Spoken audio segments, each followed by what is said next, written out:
भद्रं नो पिवातय मनः ॐ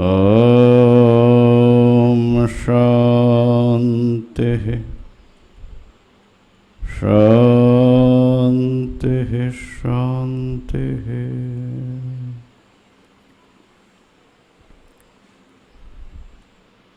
ॐ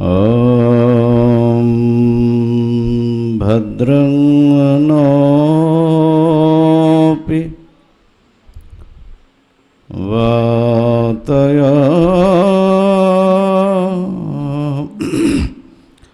मनः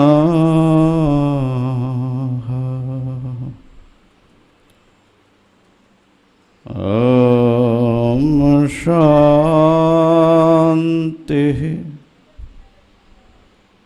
शान्तिः शान्तिः। शङ्करं शङ्कराचार्यं केशवं बादरायणं सूत्रभाष्यकृतौ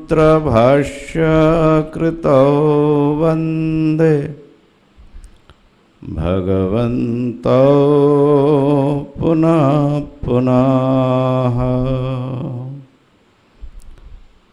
ईश्वरो गुरुरात्मेति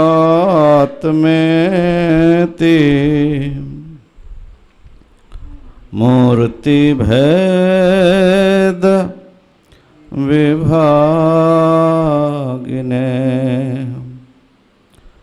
व्योमवद् व्याप्तदेहाय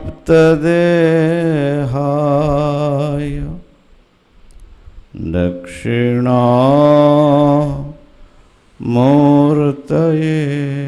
नमः। ॐ शान्तिः शान्तिः शान्तिः।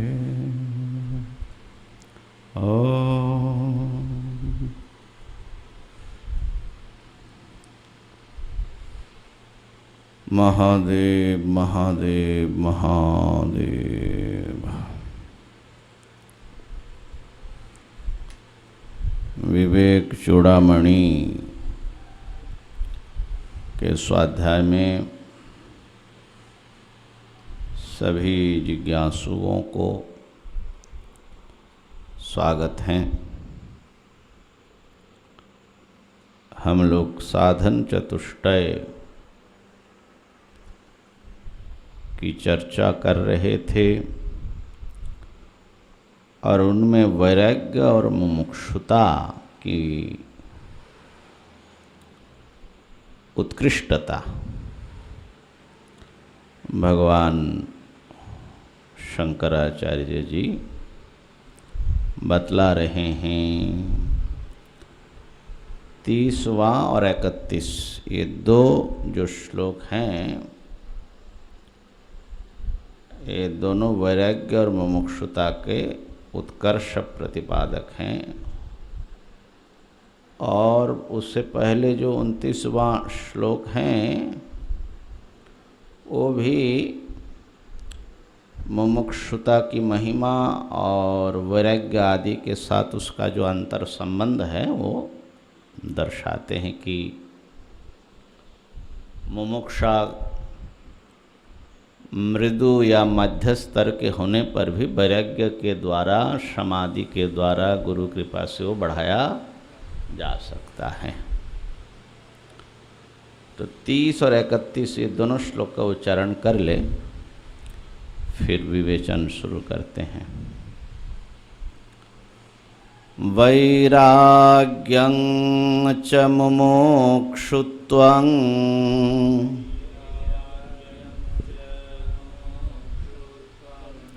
तीव्रं यस्य तु विद्यते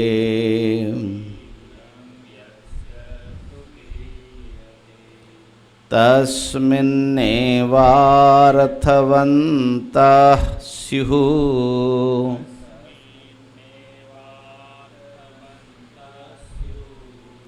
फलवन्तः समादयः।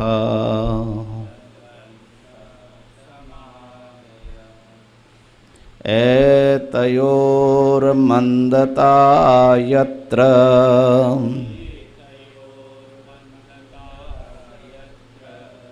विरक्तत्वमुमुक्षयोः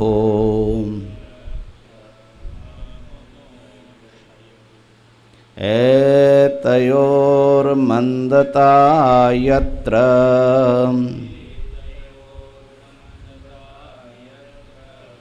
विरक्तत्वमुमुक्षयोः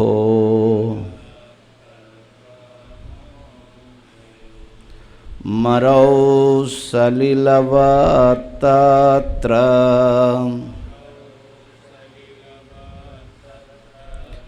समादेर्भानमात्रताम्। आपके वहाँ पाठ भाषा मात्रता है, दोनों पाठ ठीक है। समादेर्भासमात्रताम्।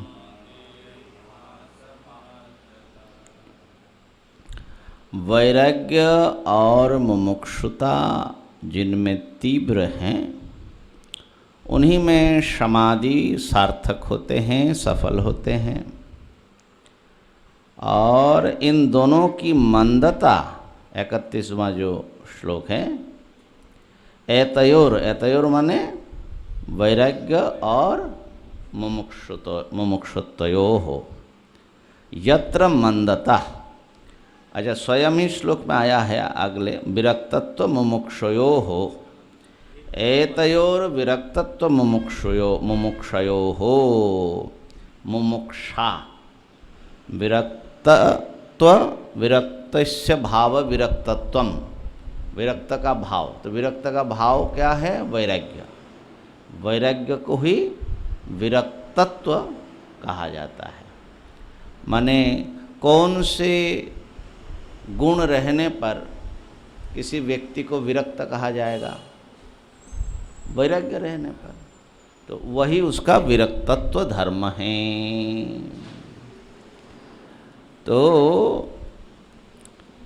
विरक्तत्व माने वैराग्य और मुमुक्षा, मुक्ति की इच्छा, इन दोनों की जिसमें मंदता है, माने दुर्बलता है, मृदु है, वो कमजोर हैं,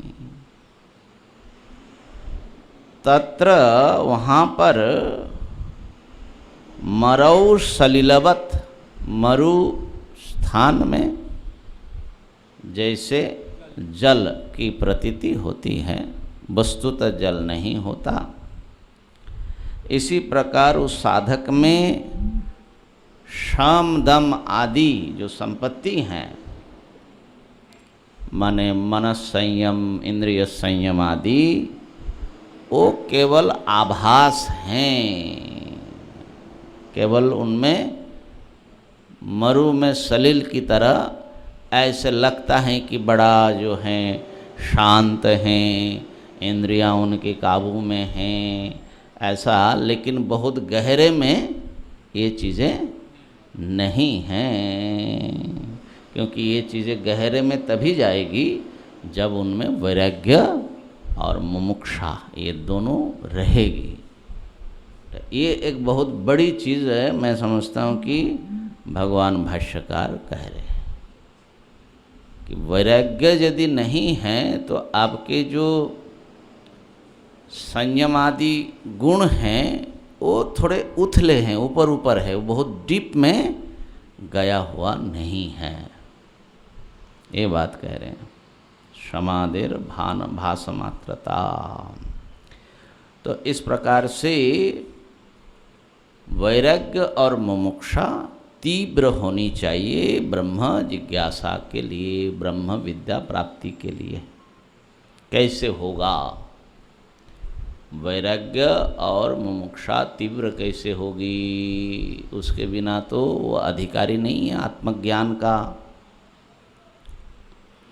तो हम लोग वैराग्य के ऊपर भी चर्चा कर रहे थे कि कैसे, क्योंकि मुमुक्षा को भी बढ़ाने वाली ये जो मुमुक्षुत्व तो कमज़ोर भी हो तो बताए ना, वैराग्य के द्वारा और इन सब चीज़ों के द्वारा वो बढ़ता है। तो इसका मतलब है कि वैराग्य को साधना के लिए बहुत आवश्यक है।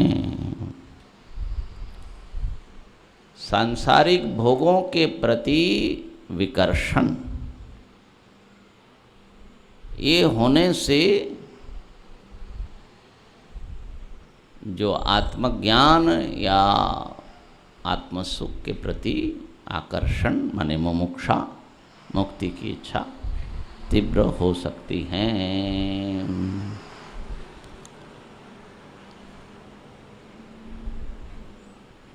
तो वैराग्य के ऊपर कुछ चर्चा हम लोगों ने की,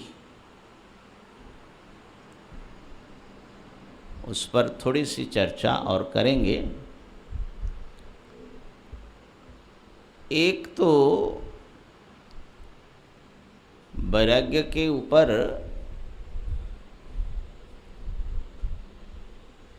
सांख्य कारिका में एक बात आई है। सांख्य कारिका सांख्य के सबसे प्रामाणिक ग्रंथों में है, बल्कि वही बीज ग्रंथ समझ लीजिए, सूत्र से भी ज़्यादा प्रामाणिक। और उसमें प्रथम जो 2 कारिका है, उसमें कैसे व्यक्ति तत्व जिज्ञासा की ओर मुड़ते हैं उसका वर्णन है प्रथम 2 श्लोक में ही ना। दुःखत्रयाभिघातात्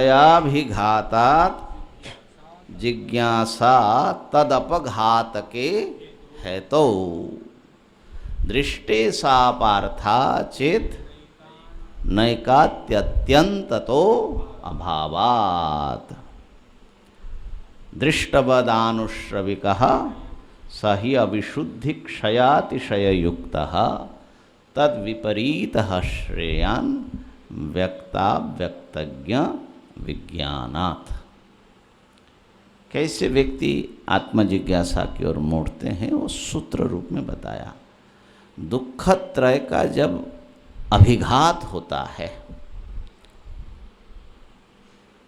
चारों ओर से जब अपने को वो दुःखत्रय से घिरा हुआ देखता है, तो स्वाभाविक है मनुष्य या किसी भी प्राणी जो है दुख के विनाश कैसे होगा उसी की जिज्ञासा उसके भीतर जग जाती है। कैसे दुख से हम छूटे उसके उपाय का खोज करते। तद अपघातके माने दुखानाम या दुखस्य अपघातक माने विनाशक जो हेतु है, किस उपाय से दुख का विनाश होगा, उस उपाय की जिज्ञासा जानने की इच्छा उस व्यक्ति में दिखाई पड़ती है। सब में कैसे दुख से छूटे। कोई तकलीफ है, अरे भाई जल्दी जल्दी डॉक्टर के पास चलो, हो सकता है कि वो जो है इससे मुक्त करा दे। तो कहा कि जिज्ञासा तो सबको होती है, लेकिन कुछ लोग जो हैं ऐसा सोचते हैं, सब लोग तो आत्मज्ञान में ज्ञान की इच्छा नहीं रखते कि आत्मज्ञान प्राप्ति के द्वारा ही दुख से हम उद्धार पाएंगे। तो कहा कि कुछ लोग सोचते हैं कि जो इहलौकिक उपाय है उन्हीं से हम दुखों को पार पा लेंगे। लौकिक भाई भूख लगी है तो भोजन की व्यवस्था करो, भोजन नित्य हमेशा मिलता रहे उसके लिए धन की व्यवस्था करो। शरीर में तकलीफ़ है तो डॉक्टर आदि की दवा और ये सब चीज़ों की, और अगर इंसान के साथ रिलेशनशिप में आपको कुछ माने आधि भौतिक दुख हैं तो आधि भौतिक दुख के लिए आप नीति निपुण बनो, कैसे सबके साथ व्यवहार ऐसा बनाया जाए कि कोई आपको तकलीफ़ न दे। ऐसा ऐसा करके दैविक उत्पात है तो जिस जगह पर भूकंप नहीं है, जहाँ पर आंधी तूफान कम है, ऐसी जगह पर चले जाओ या अपना ऐसा कुछ बनाओ जिससे प्रभावित न पड़े। तो माने लौकिक उपाय बहुत है।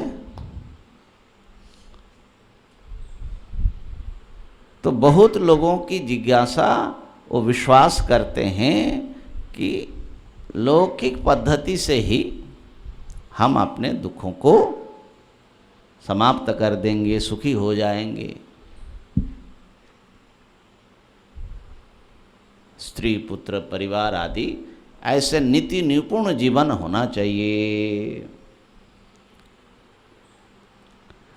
तो कहा कि लेकिन जो कुछ अधिक गहराई से विचार करता है वो समझ पाता है कि न दृष्ट उपाय से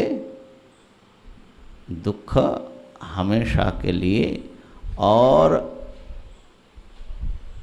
अवश्य ही दूर होगा ऐसा नहीं है। न एकांततः न अत्यंततः अभावात्। ऐकांतिक अभाव माने ये उपाय करने से ये मिटेगा ही ऐसा गारंटेड उपाय है कोई कि ऐसा करने से ऐसा होगा ही? ये एक प्रश्न किया। दूसरा प्रश्न किया कि ठीक है ये करने से आपका दुख मिटा, लेकिन हमेशा के लिए मिटा फिर कभी नहीं आएगा, इसकी वो आत्यंतिक निवृत्ति हुई कि नहीं? समझे ना? तो अब जैसे दवा की बात कह रहे थे, भाई औषध किया जाए। अब ऐसे ऐसी बीमारी है कि एलोपैथी में तो कुछ इलाज ही नहीं है। घुटने का दर्द बोले घुटना ही बदल दो, है ना? तो हमारे एक परिचित हैं कि हमारे प्रधानमंत्री जी थे ना, अटल बिहारी वाजपेयी जी, तो उनके घुटना अमेरिका से आकर के डॉक्टर ने बदला था, है ना? बड़े फेमस बदलने वाला। तो बोले कि वाजपेयी जी घुटने के ऑपरेशन से पहले ऐसे चलते थे और हाँ, और घुटना ऑपरेशन किया तो वो जैसे एक ही जगह चल रहे हैं, मतलब ऑपरेशन के बाद जो है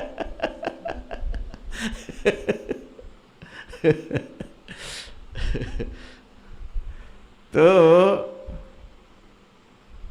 और एक साइंटिस्ट ने, हमने नेट में सुना, बता रहे थे कि माने मॉडर्न मेडिसिन क्या है, वेस्टर्न मेडिसिन।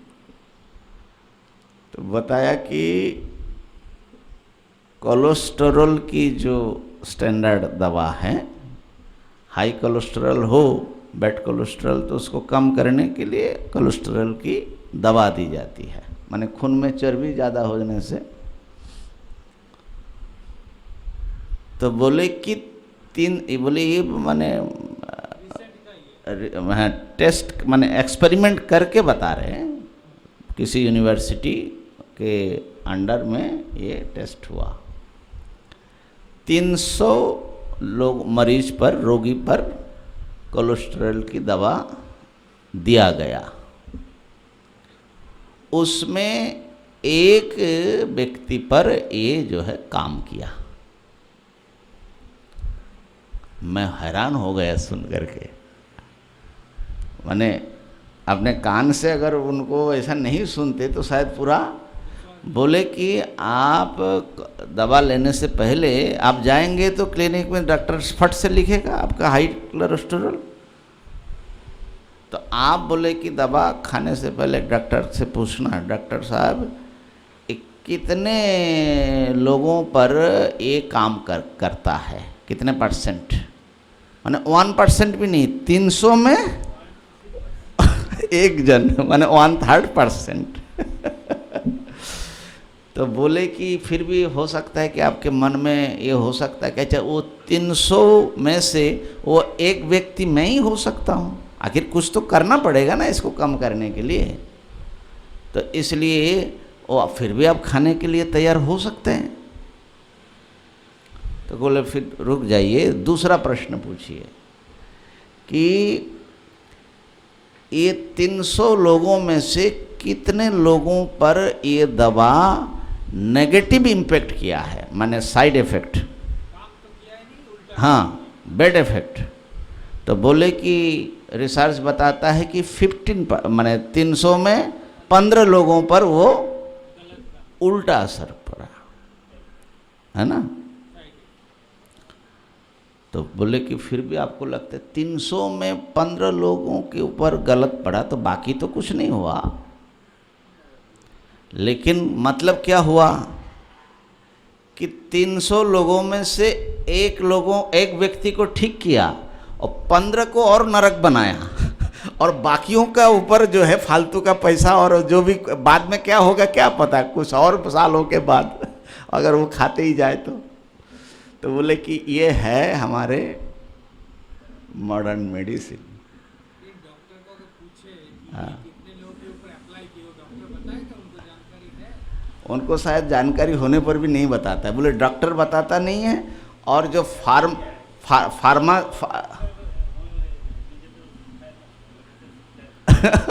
और बोले कि और फार्मेसी वाले तो और कुछ भी नहीं बताएंगे क्योंकि उन्हीं का तो अरबों पैसे का खेल है। बोले लेकिन उन लोगों से भी ज़्यादा जो जिम्मेदार है वो हमारे जैसे साइंटिस्ट है जो ये दवा बनाए, बोले हम लोगों की गलती है। तो कहने का अर्थ ये है कि ये खाली एक नमूना मात्र है, ऐसा लगभग सारा जो है दवा मेडिसिन, जो एलोपैथी मेडिसिन है उसके यही हाल है। जिनका वो शुगर की बीमारी हो गई, डायबिटिक हैं, तो इंसुलिन देने लग गए। अब इंसुलिन जो है वो बहुत सारा प्रॉब्लम क्रिएट करता है।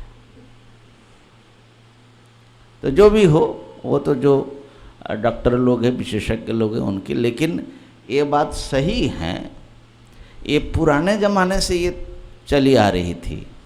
हमने जब पढ़ा था सांख्यकारिका की टीका विका ना, तो वो डॉक्टरों की बात वहीं पर चर्चा में आई, तो कहे कि डॉक्टर क्या ठीक करेगा, तो वैद्यराज को देख करके प्रणाम करते हैं, वैद्यराज नमस्तुभ्यम जमराज सहोदरा। त्वयि विन्नस्त भारोयम कृतांत सुख मेधते। है वैद्यराज आपको नमस्कार है, जमराज का भाई हो आप। डॉक्टर लोग भाई चिढ़े ना, डॉक्टर भी सुन रहे हैं हमारे। थोड़ा सा मजा लेने दीजिए। तो बोले कि जमराज जो है आपके ऊपर जिम्मेदारी डाल दिया कि लोगों को जल्दी जल्दी हमारे पास भेजो, और दिन रात आप भेज रहे हैं और कृतांत सुख मेधते। जमराज जो बड़े सुख से है आपके ऊपर जिम्मेदारी डाल करके। हमारे एक स्वामी जी परिचित थे, तुम जानते हो, जो मोटा महाराज थे, वो उत्तरकाशी में ना शरीर छूट गया।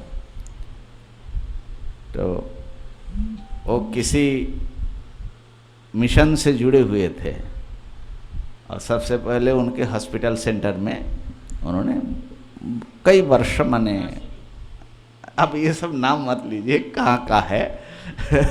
तो वो हॉस्पिटल सेंटर में काम किया पहले। बोले स्वामी जी एक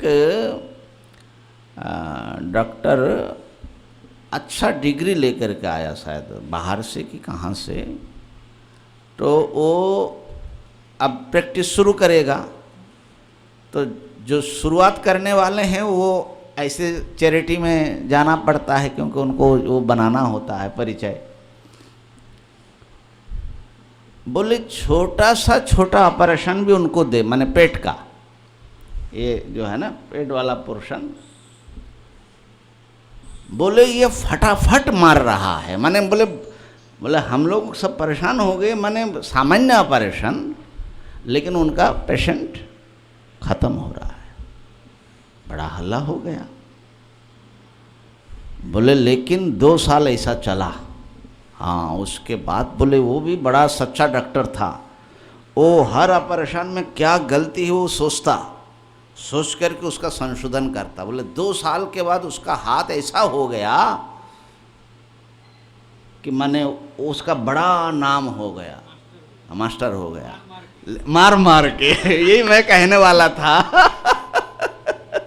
तो एक बार याद है आपका जो है आँख का कुछ हुआ था माउंट आबू में, तो माउंट आबू में आँख का हुआ तो सुना कि वहाँ पर ब्रह्मा कुमारी वाले आँख का एकदम माने लेटेस्ट सब मशीन ला करके वहाँ पर सेटअप बनाया।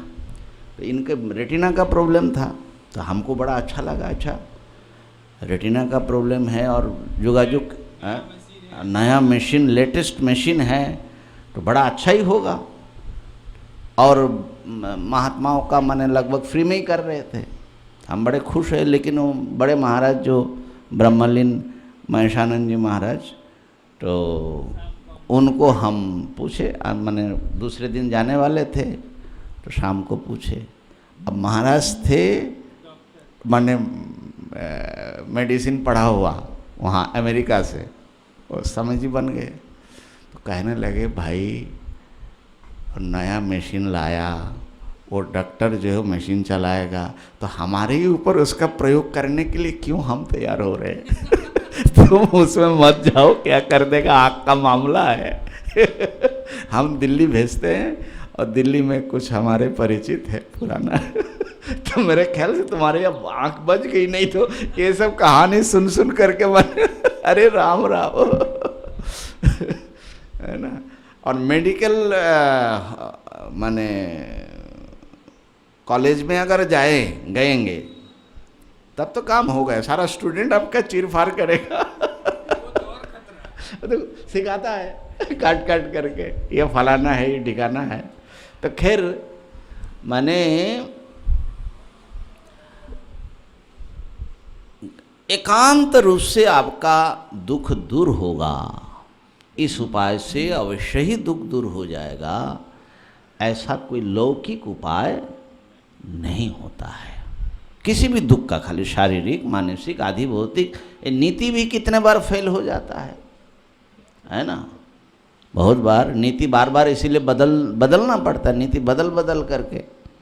कितना कॉन्फ्लिक्ट जो है। अब भगवान श्री कृष्ण जैसे नीति निपुण युद्ध टालना चाहे, कहाँ युद्ध टाल पाए कुरुक्षेत्र का, तो नीति कहाँ काम आएगा, हर जगह थोड़ा ही काम आता है। तो इस प्रकार से दृष्ट उपाय ऐकांतिक तो नहीं है, माने गारंटेड उपाय नहीं है। दूसरी बात, ठीक भी कर दिया लेकिन फिर वो रोग होगा कि नहीं, पुनर्दाह समुत्पन्ना, है ना।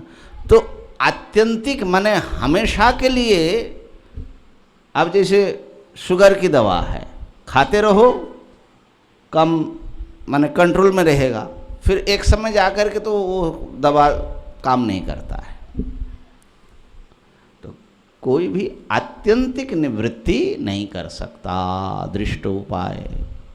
कहा कि तो कुछ शास्त्रीय उपाय जो वेद में आया कि यज्ञ करो, कम से कम मरने के बाद स्वर्ग आदि में चले जाएंगे, देव शरीर प्राप्त हो जाएगा, तो वहाँ दिव्य सुख होगा, वहाँ दुख नहीं होगा। तो उन उपायों को किया जाए, अनुश्रविक माने वैदिक शास्त्रीय धर्मीय उपायों को अवलंबन किया जाए। कहा कि उससे भी पूरी समस्या का समाधान नहीं है, क्योंकि एक तो स्वर्ग में जाएंगे तो वहाँ पर भी वो सुख दुख मिश्रित होगा, कुछ दुख वहाँ भी रहेगा, अविशुद्धि। क्यों? आपने यज्ञ याग आदि जो भी किया उसमें कुछ गलतियाँ भी साथ में होती ही है। और जैसे धर्म आपको सुख देगा, ऐसे अधर्म व पाप आपको दुख भी देगा साथ में। हाँ, माने सुख अधिक होगा, दुख थोड़ा होगा, लेकिन होगा। और ऐसे सांसारिक जो सुख और जीवन को देख करके हम लोगों को जो पता लगता है, सुख के साथ में दुख सुख के साथ सुख काल में ही जुड़ा रहता है। माने एकदम सुख अलग आता है, दुख अलग आता है, ऐसा दिखता नहीं है। सुख के साथ ही दुख रहता है। एक उदाहरण ले लीजिए,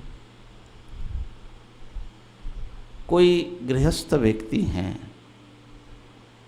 उनकी बेटी, उसकी शादी नहीं हो रही है, तो कितना दुख उसको। और शादी जब योग्य पात्र में उसका विवाह हो जाता है तो माँ बाप को बड़ा सुख और एक निश्चिंतता, शांति मिलती है।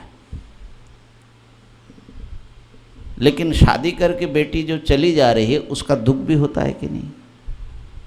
एक ही साथ में मिक्स्ड फीलिंग होती है, शांति भी है और बिछुड़ने का गम भी है। ये लगभग आप देखेंगे, अगर माने जो सावधान हैं उसको ये समझ में आता है। हर चीज में सुख के साथ कुछ दुख जुड़ा ही रहता है, जुड़ा ही रहता है। तो आनुश्रविक माने जो वैदिक उपाय है, वैदिक जो उपाय हैं, वो वैदिक उपाय भी ऐसा ही है। स्वर्ग में भी सुख दुख साथ में। अब जैसे टैगोर बोल रहे हैं, रविंद्रनाथ टैगोर एक जगह, स्वर्ग होइते विदा, एक कविता, स्वर्ग से विदा। तो जो स्वर्ग से गिरने वाला है वो जो है अपना भाव व्यक्त करता है। अपने जो तथाकथित पत्नी माने अप्सराओं के साथ उनका संबंध रहता है। तो कहा कि अब अप्सराएं जो हैं कभी बुढ़िया नहीं होती, उनके शरीर से दुर्गंध नहीं निकलता, वो जो हैं बहुत दिव्य सुंदरी हैं। माने उनके जो हैं लौकिक जो स्त्रियां हैं, उनके सामने क्या है, अप्सराओं के सामने। तो कहा कि मैं कम से कम इतना सोचता था कि मैं जब चला जाऊंगा यहाँ से, जब जाने का समय अब हो गया, तो कम से कम तुम्हारी आँखों में 2 बूंद आंसू मेरे लिए मैं देखूंगा। लेकिन स्वर्ग में कोई रोता नहीं है, वहाँ दुख नहीं है। अब ध्यान देना, वहाँ पर दुख नहीं है, विरह का भी। ये कितना बड़ा दुख है। कोई रोएगा नहीं। मैं जा रहा हूँ और खुशी खुशी हाँ हाँ बाय बाय बाय बाय कर दिया। ये कैसा भाई, ये कैसा स्वर्ग है। बोले उससे तो हमारे पृथ्वी में जो हमारी पत्नी होगी, वो प्रतिदिन संध्या में मेरे मंगल कामना से दिए जलाएंगी। अगर मुझे आने में विलंब हुआ तो उत्कंठित रहेगी। ऐसा ऐसा माने उसका तुलनात्मक वर्णन कर रहे। तो सही बात है भाई, दुख न हो एकदम तो वो और भी बड़ी भारी दुख का कारण हो जाएगा।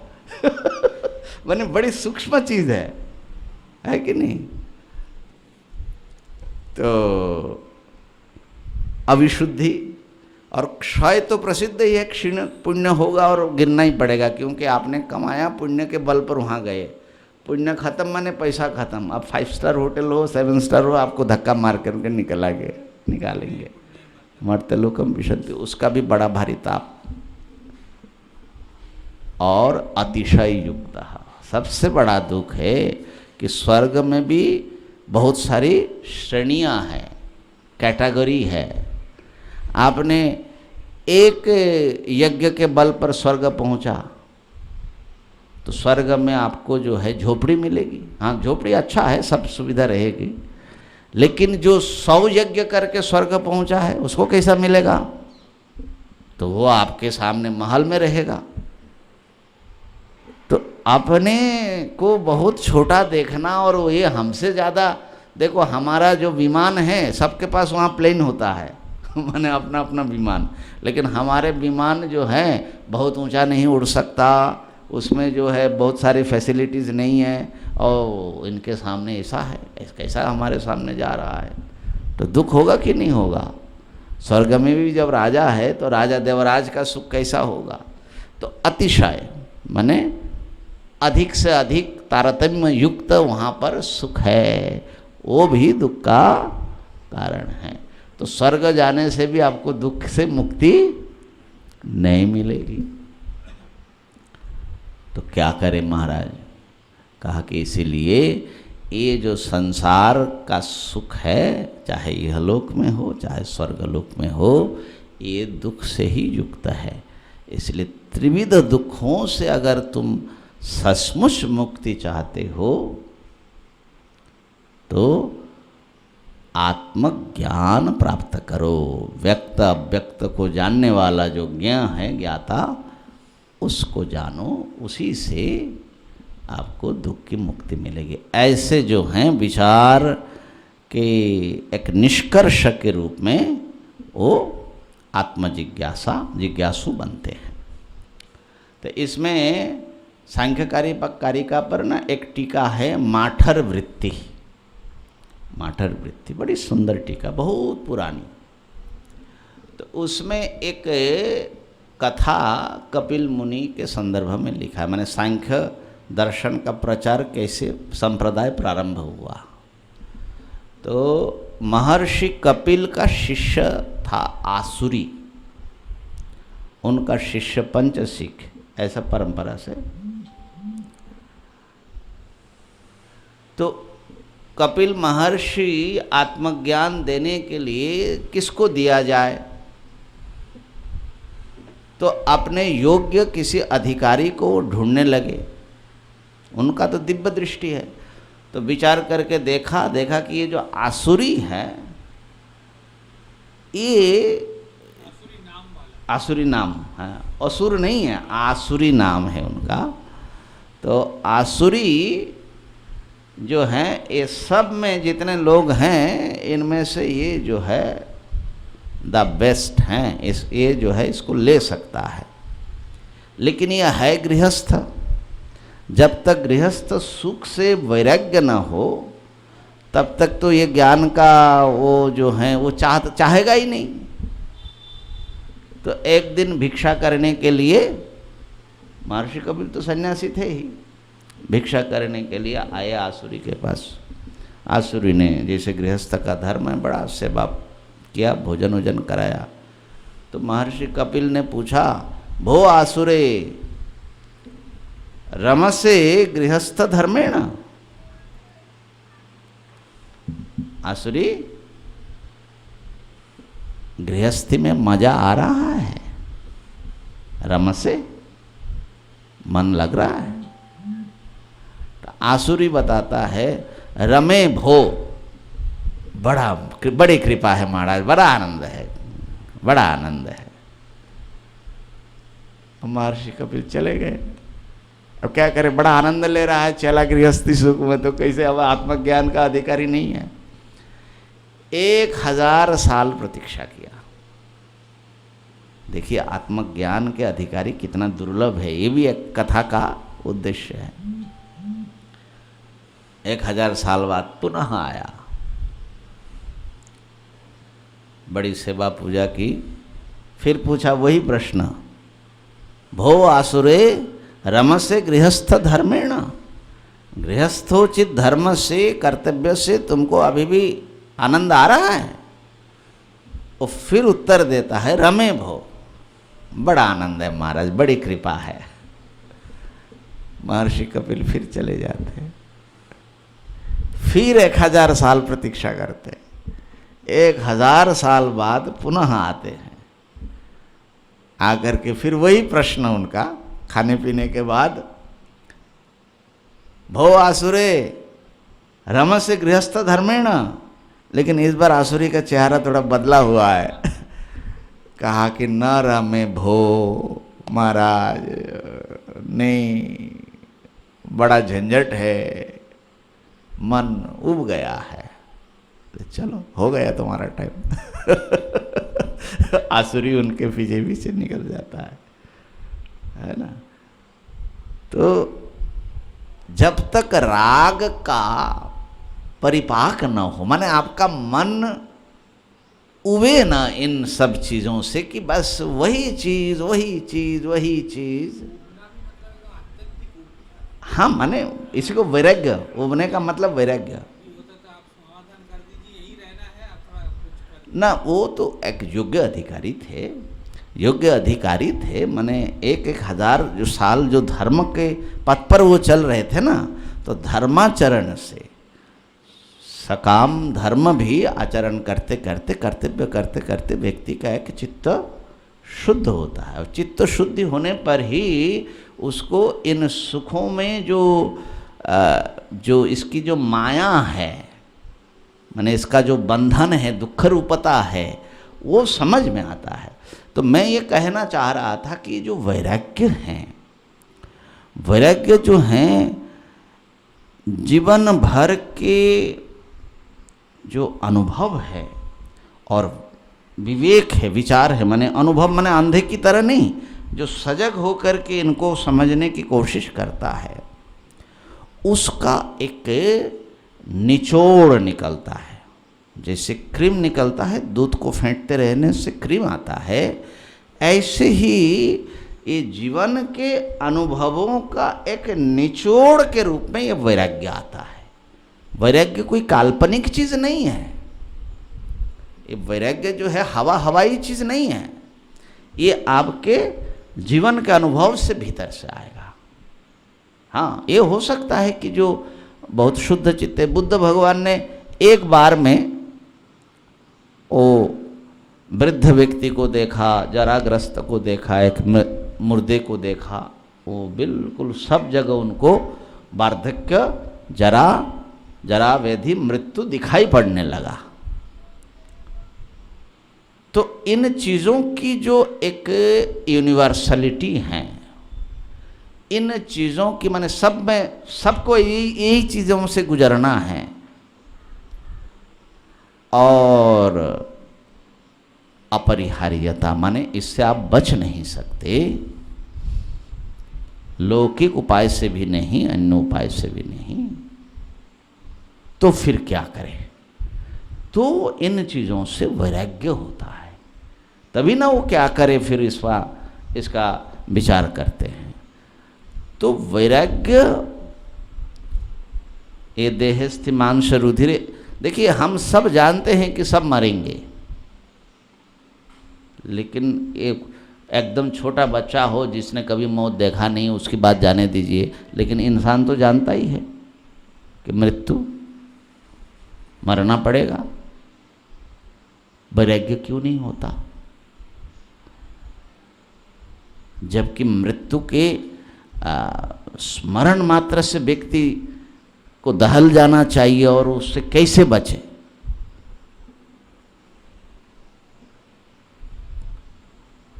ऐसा क्यों नहीं होता वैराग्य हम लोगों को, है ना?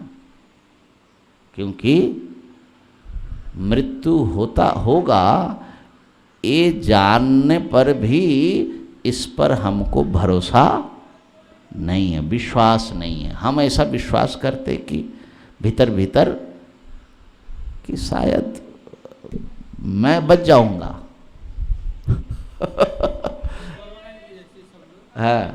हाँ, मेरे को नहीं होगा कोरोना, मैं बच जाऊंगा। एक कथा कहाँ सुना था कि कहीं पढ़ा था किसी महात्मा के संत के प्रवचन में कहा कि ये जो कसाई हैं, तो कसाई जो हैं बकरे को काटने के लिए ले जाता है। अब बहुत सारे बकरे जो है वो ले जाता है, अब जैसे जैसे काटने की ज़रूरत है वो काटता जाता है। अब बकरा जो है वो जाना नहीं चाहता है, माने उनको पता लग जाता है, बड़ा ऐसा जोर करके, लेकिन उसको खींचते हुए वो ले जाते हैं। डेली डेली खिंचाता नहीं, तो उस कसाई ने सोचा कि कोई उपाय करना चाहिए जिससे बकरे जो है आराम से हमारे साथ चले आए। तो प्रत्येक बकरे को अलग ले जा करके उसके कान में कुछ मंत्र पढ़ दिया उसने। अब उसके बाद सब बकरे आनंद से जाता है, उसको कोई समस्या नहीं होती है और वो काटता जाता है। क्या मंत्र पढ़ा कि सब बकरा राजी हो गया जाने के लिए? तो उसने हाँ बोले देखो तुमको नहीं काटूंगा। सबको यही मंत्र दिया। तो उसके बगल वाला जब जाता है काटने के लिए तो वो श्योर हो जाता है कि मुझे तो बताया, मैं नहीं, मुझे नहीं काटेगा और सबको काटेगा। है ना? लेकिन बारी बारी से सबको ही काटना है। तो ऐसे ही हमारे कान में भी यमराज ने मंत्र दे डाला। यमराज कहो या माया भगवती, माया महारानी, तुम मरोगे नहीं, चिंता मत करो। ये जो एक भ्रांति, गहरे मोह हम पाल रहे भीतर हैं, तो हमारा जो तथाकथित ज्ञान है कि सब मर जाता है, वो ज्ञान बिल्कुल माने निरर्थक हो जाता है, उसका कोई वैल्यू नहीं रहता। क्योंकि ज्ञान में जब तक आपका विश्वास न हो तब तक वो ज्ञान अज्ञान को नष्ट नहीं कर सकता। ज्ञान, इसको न्यायिकों की भाषा में बोलते हैं अप्रामाण्य ज्ञान, अनास्कंदित ज्ञान होना चाहिए। हाँ, माने जैसे आपको किसी चीज़ का ज्ञान हुआ कि ये जो हैं सांप है, आज अवधेश जी को सांप मिल गया। बचा थोड़े दूर से दिखाई पड़ गया, यहाँ से यहाँ तक, है ना? वैसे था तो पतला दुबला ही, लेकिन अब पतला दुबला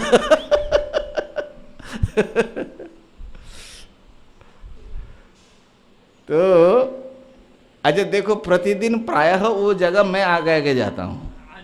आज तुम आगे आगे जा रहे थे। जो भी हो, तो अब आपको ज्ञान हुआ कि ये सांप है, या मान लो सांप जाने, ये रस्सी है। एक रस्सी देखा आपने तो डरना नहीं चाहिए, लेकिन आपके मन में संदेह हो गया कि ये जो रस्सी है हम देख रहे हैं, ये सही देख रहे हैं कि गलत तो नहीं देख रहे। तो ज्ञान पर, माने ये रस्सी है, इस ज्ञान पर एक अप्रामाण्य का संशय कि प्रमाण है कि नहीं है। देख तो रहे लेकिन सही है कि नहीं, सही देख रहे कि नहीं, तो फिर वो जो है डामाडोल हो जाएगा फिर, है ना? या आपने देखा सांप है, अरे भाई सांप है कि नहीं है, संदेह हो गया तो दूसरा चीज़ हो जाएगा। तो इसी प्रकार सबकी मृत्यु होती है, तो मेरी भी मृत्यु होगी कि नहीं होगी, क्या पता, बच जाए। ऐसा कुछ भीतर से, बल्कि क्या पता नहीं हम बचेंगे, ऐसा कुछ गहरा जो है विश्वास, माने भ्रमात्मक विश्वास हमारे भीतर बैठा है, इसलिए तथाकथित ज्ञान रह जाता है, वो ज्ञान बन नहीं पाता। तो हमारे समस्त राग के मूल में जितने भी प्रवचन हम भी कर रहे हैं, आप भी सुन रहे हैं, लेकिन इसका असर इसलिए नहीं होता क्योंकि इनके ऊपर हमारा पूरा भरोसा नहीं होता कि भाई हम भी मरेंगे, हमारे बच्चे भी मरेंगे, हमारे प्रियजन भी मरेंगे, हमारे पूर्व पीढ़ी भी गए और उत्तर पीढ़ी भी जाएंगे, कोई बचा नहीं। लेकिन इतना वो सोचते ही नहीं है। अब मौत का एक इंसिडेंट घट गई, ऐसा लगता है कि जैसा हमारे अब जैसे प्लेन क्रैश हो गया, 19 जन मर गए, तो हम यही सोच रहे कि भाई हमारे साथ तो नहीं होगा, है ना। अब हमारे साथ नहीं होगा, ये जो हमारा विश्वास है, ये विश्वास में कोई प्रामाणिकता नहीं है। क्यों नहीं होगा भाई, कभी भी किसी के साथ हो सकता है। हमारे एक स्वामी जी थे ना, वो जो बूढ़े स्वामी जी को अगरतला ले गए थे, बोले महाराज प्लेन ठीक नहीं है, ट्रेन ही ठीक है। बोले क्यों महाराज, ट्रेन से तो अगरतला पहुंचना ही संभव नहीं है। बोले ये जो ऊपर जाता है, ऊपर ऊपर से ही कहीं चले जाए तो ऐसा बूढ़े बाबा डरते हैं प्लेन से ना। हमको बड़ा आश्चर्य लगा। बोले उधर से सियाराम हो जाए। अरे भाई उधर से नहीं होगा, वो नीचे ही गिर करके ही होगा, हो भी सकता है वहीं भ्रष्ट हो गया। तो हम लोगों के भीतर कोई गहरा ऐसा मोह या अंधता कि हम मरेंगे नहीं, इसलिए अनित्यता को, माने मृत्यु को, सब चीज़ जो नष्ट हो जाएगा, इसको हम ठीक से देखते ही नहीं, देखते ही नहीं। हमारे जीवन, अच्छा दूसरी चीज़ जो वैराग्य के बारे में हमको लग, वैराग्य आएगा कैसे, तो अपने जीवन को थोड़ा लार्ज स्केल में देखना चाहिए। किसी भी चीज़ को पूरे काल के स्पेन से देखना चाहिए, पूरे देश के हिसाब से देखना चाहिए।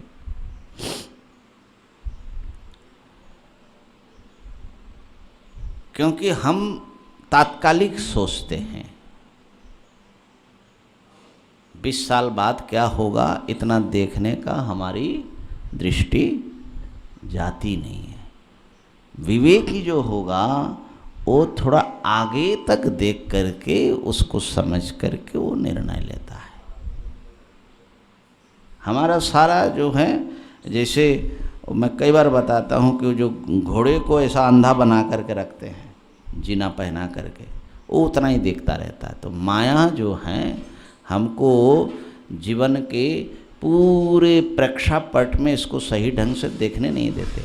इसलिए तो युधिष्ठिर महाराज ने बड़ा आश्चर्य प्रकट किया ना।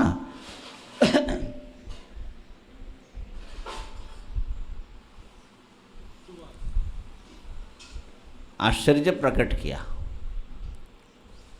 वो जो महाभारत में यक्ष कथा है ना, जो उनको परीक्षण करने के लिए धर्मराज आए थे, पानी पीने के लिए मना किया, एक एक भाई जबरदस्ती पीते गए और मृत्यु में चले गए। तो युधिष्ठिर महाराज जब गए तो उन्होंने कहा कि ठीक है आप पूछिए, हम जितना जानते उत्तर देंगे। कई प्रश्न किया, बड़ा सुंदर प्रसंग है। लेकिन एक जो श्लोक है वो बड़े प्रसिद्ध श्लोक है।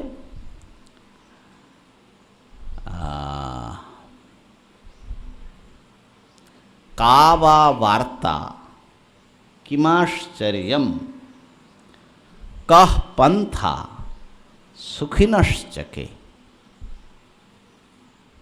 है ना। चतुर्येतानि प्रश्नानि क्या है, उत्तिर्यत्वम बारिंग पीवा, ऐसा कुछ है।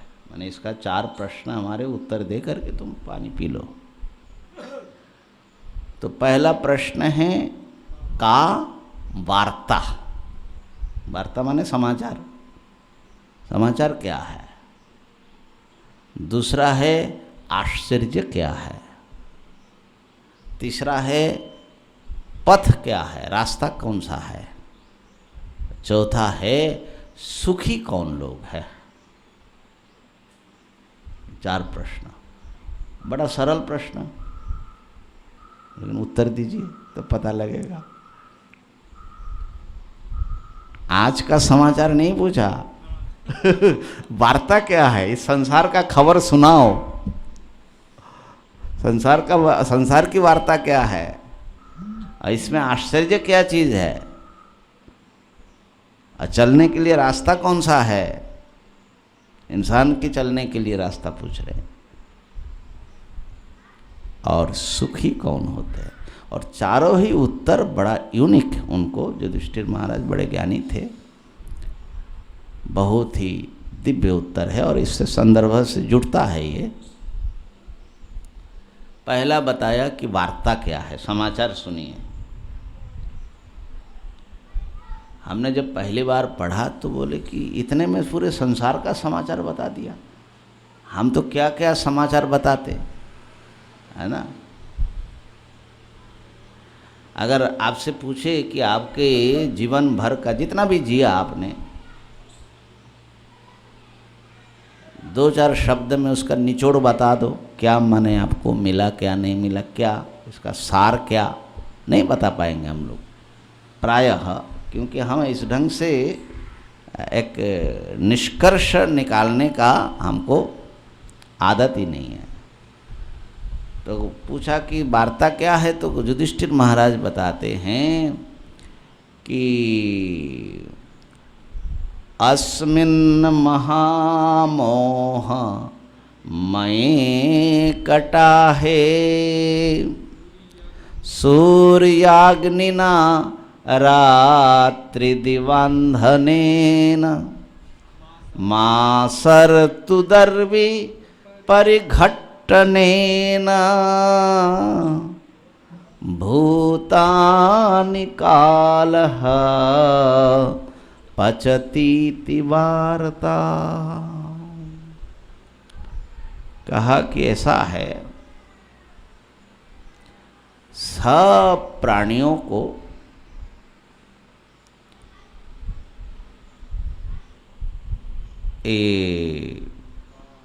एक बहुत बड़े हांडी में या कढ़ाई में वो पकाया जा रहा है, सबका रसोई पक रहा है, सारे प्राणियों का भूतानि पचती, भूतों का पाक हो रहा है ना। और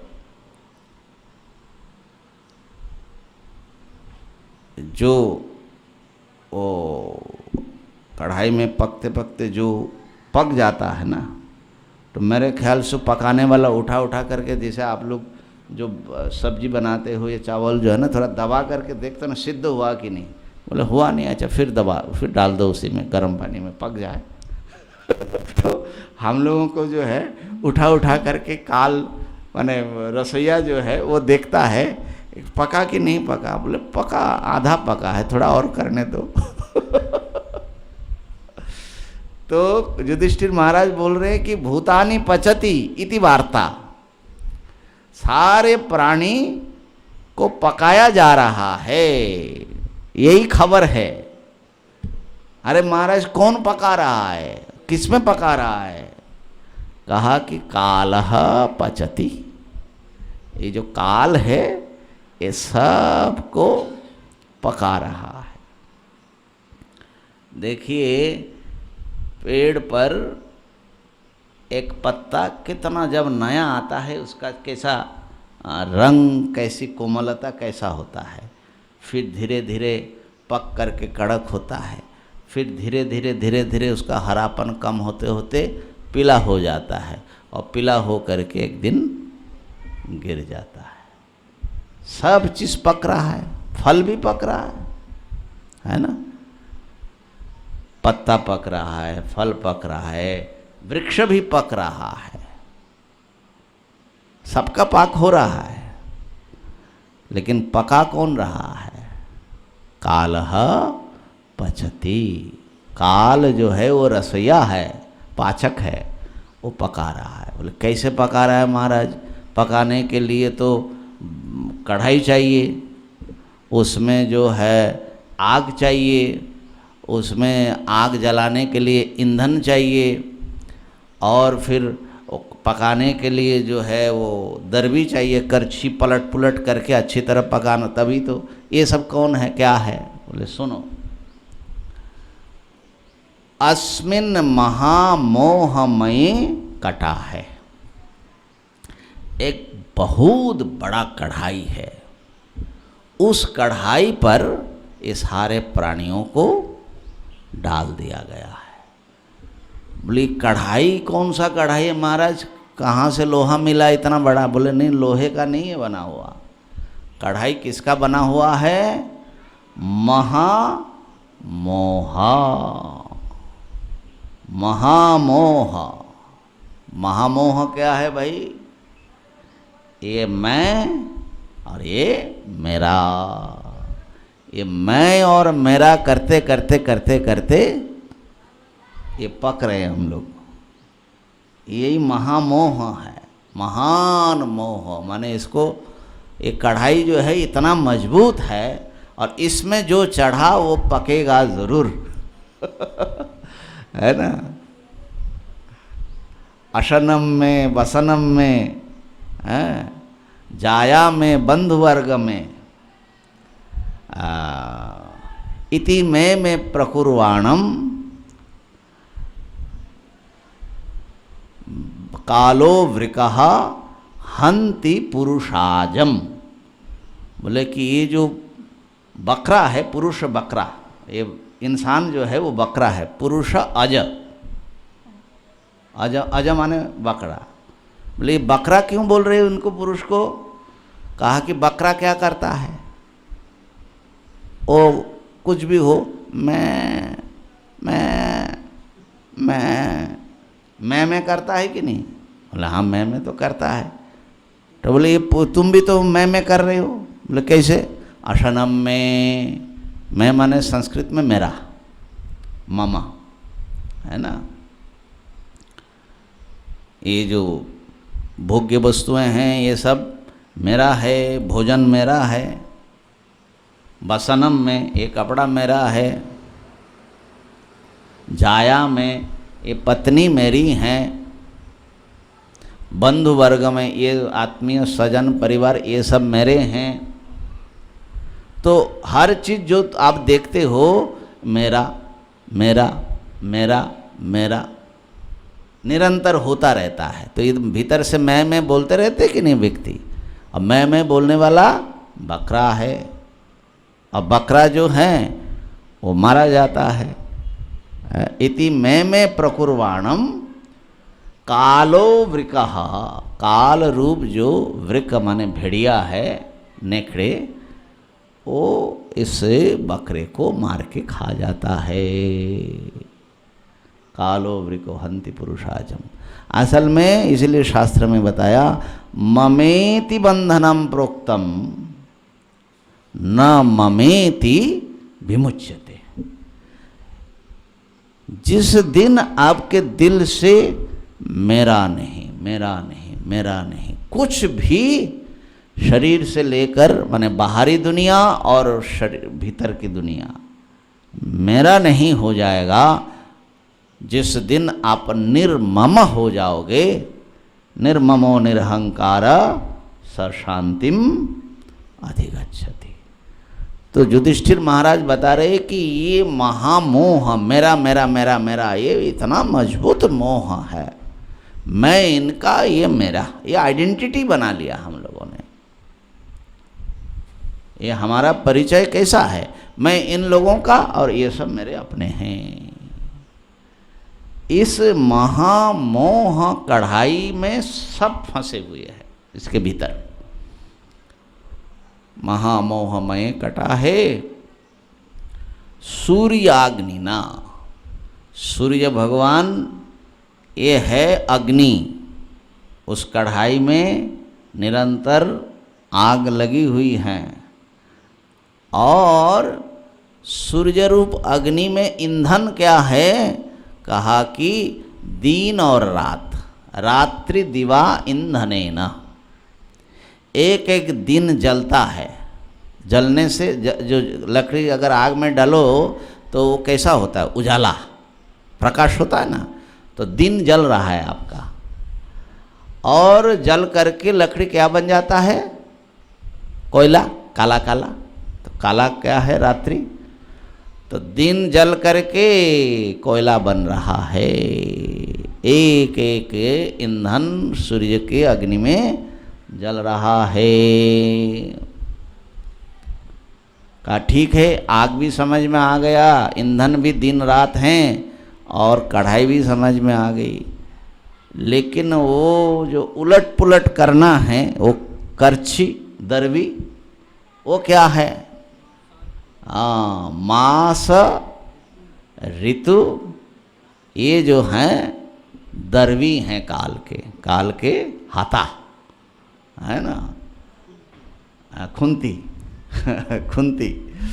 तो खुंती हो खंता हो, खुंती से तो नहीं होगा, बड़ा खंता चाहिए ना उनको, माने अच्छी तरह पलटने के लिए। तो मास बदलता रहता है, ऋतुएं बदलती रहती हैं, और हम लोग पकते जाते हैं, पकते जाते हैं, पकते जाते हैं। इस प्रकार से परिघट्टनेन, उसका बड़ा अच्छी तरह बार बार मास और ऋतु बदल बदल करके उलट पुलट करके आता है ना। परिघट्टनेन भूतानि कालः, सारे प्राणी इस संताप में, संसार के सुख दुख वियोग विषाद मिलन, इन सब चीज़ों से वो पकता जाता है। भूतानि कालः पचति, यही संसार का समाचार है। सबका कोई समाचार देना, और ये समाचार जो हैं असल में इटर्नल है, माने शाश्वत समाचार। संसार का यही वार्ता है। आश्चर्य क्या है, कहा कि अहन्यहनि भूतानि गच्छन्ति यम मंदिरम शेषा स्थिरत्वमिच्छन्ति किम आश्चर्यम अतः परम। प्रतिदिन प्राणी एक नहीं, दो नहीं, सैकड़ों हजारों लाखों की संख्या में यम के घर चले जा रहे हैं। यम मंदिरम यम मंदिरम यम मंदिरम। लेकिन जो बाकी है, अभी मरे नहीं हैं, वो जो है सोचता है कि मैं तो स्थिर हूँ, मैं मरूंगा नहीं।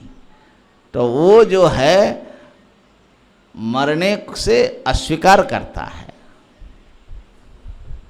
वो सोचता है कि मैं अमर हूँ, मृत्यु मेरा आएगा नहीं। आँखों के सामने देख रहे हैं,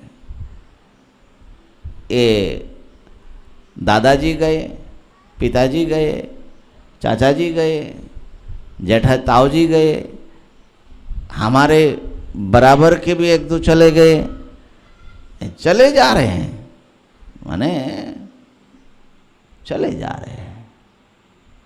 लेकिन हम एक बार पूछते भी नहीं, लोग गए कहाँ, हमको भी चले जाना है। नहीं, शेषा स्थिरत्वमिच्छन्ति, मैं स्थिर हूँ ऐसा सोचता है। इससे बड़ा भारी आश्चर्य क्या हो सकता है। युधिष्ठिर महाराज बोल रहे, आँखों की देखी हुई चीज़ भी वो मानता नहीं है। माने कैसा मोह पट्टी हमारे ऊपर चढ़ाया गया, कितनी अंधता है कि देखते हुए प्रत्यक्ष फिर भी बोध नहीं होता, नहीं होता है। बल्कि अपना मृत्यु निकट है फिर भी बोध नहीं होता। एक सज्जन थे, बड़े अच्छे व्यक्ति थे, हमारे किसी माने भक्त परिवार के। तो बेटे बहू से तो थोड़ा दुख होता ही है, माने शिकायत तो रहती है वृद्धों की।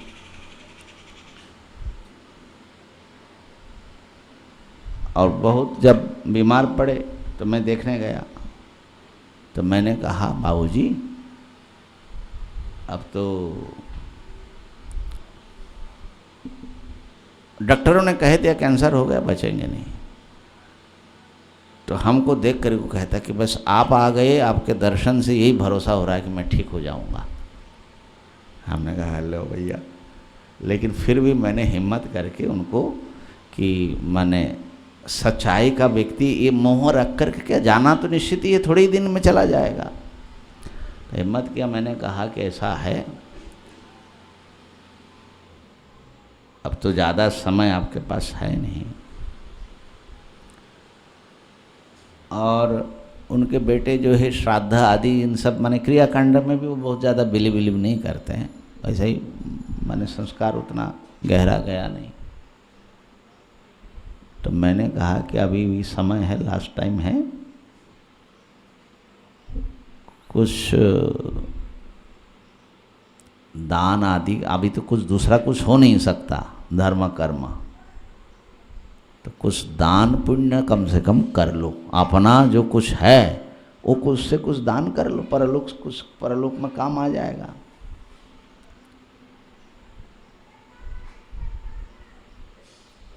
लेकिन उस व्यक्ति ने माने कान से सुना कि नहीं सुना ये बात नो रिएक्शन। अब देखिए मन, और कुछ दिन बाद चले भी गए। धन के प्रति ममता,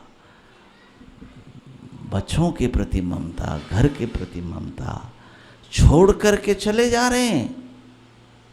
फिर भी जो हैं, इसलिए सुरेश्वराचार्य जी ने कहा कि अरे ये तो समय हो गया बाबा पूरा, कहा कि अयपाशेन कालेन स्नेह पाशेन बंधुवी। एक तो ममता स्नेह के रस्सी से तुम्हारे जो स्वजन है वो तुमको खींच रहे हैं, है ना, और काल लोहे के पास से खींच रहे हैं, माने तुमको यहाँ से ले जाएंगे। ये दोनों खिंचातानी में तुम्हारा कोई परित्राण नहीं होगा अगर तुम ऐसे ही चलते रहो। तो कहने का तात्पर्य ये है कि इतना बड़ा आश्चर्य, आंखों के सामने सब मरते जा रहे हैं और बिल्कुल मरणासन्न हो गए हैं। थोड़े से भी, इतने सब बुद्धिमान लोग हैं संसार के, इतने समस्या का समाधान करते हैं, लेकिन मैं मर जाऊंगा अभी थोड़े दिन है, इसको रिकॉग्नाइज नहीं करते। तो वैराग्य किधर से होगा? इसको जब तक आप रिकॉग्नाइज नहीं करेंगे कि मौत हमारे गला फंसा लिया है, अब हम जाना बिल्कुल निश्चित है, ये जब तक दिल को समझाएंगे नहीं तब तक वैराग्य नहीं होगा। वैराग्य नहीं होगा तो मुमुक्षा तीव्र नहीं होगी और ये ब्रह्म विद्या के हम अधिकारी नहीं बनेंगे। आज यहीं पूर्ण करता हूँ। ओम पूर्णमदः पूर्णमिदं पूर्णात् पूर्णमुदच्यते पूर्णस्य पूर्णमादाय पूर्णमेवावशिष्यते।